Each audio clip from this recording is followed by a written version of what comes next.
That's so brilliant! This video is sponsored by Case Filters. Yeah, when we break it down, that's probably the worst tip a beginner could get, to look for a clear subject. You will not only miss the best shots by that, it even hinders you to improve your photography. But I guarantee you, I've developed a simple method, which is much more powerful, which leads to much stronger photos, and most importantly, it works all the time.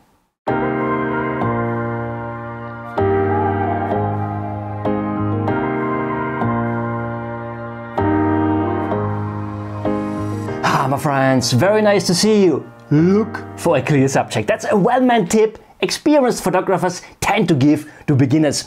But in my experience, that causes more harm than it would be useful.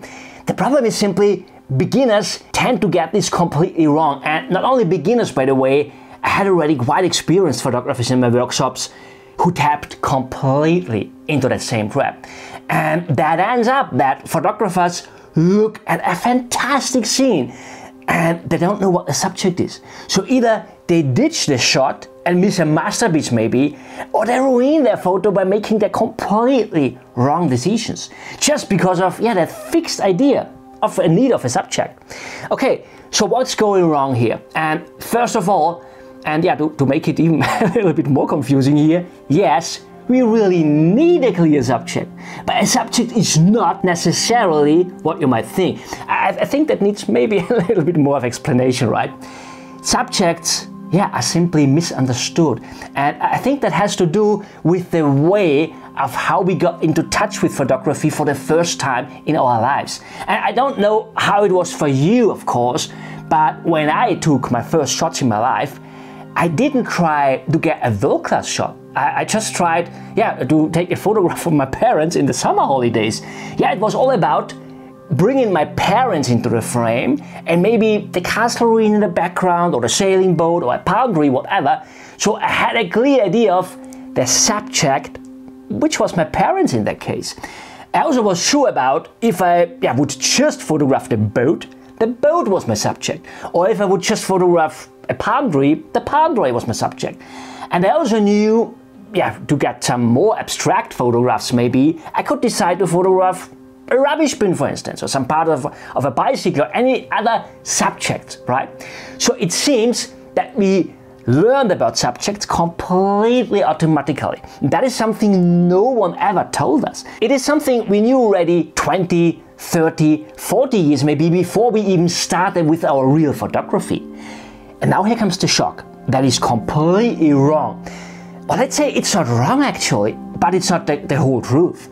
We have this idea of the subject needs to be an element in our composition, right? The main character maybe.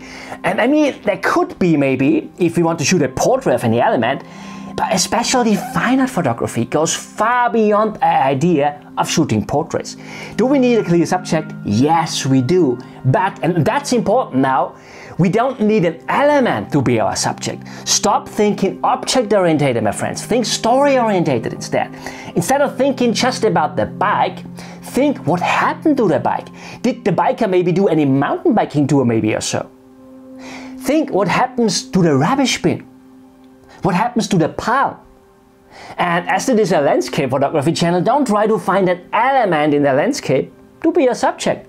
In this image here, there is no element that would be the subject. But this image has anyway a strong and clear subject.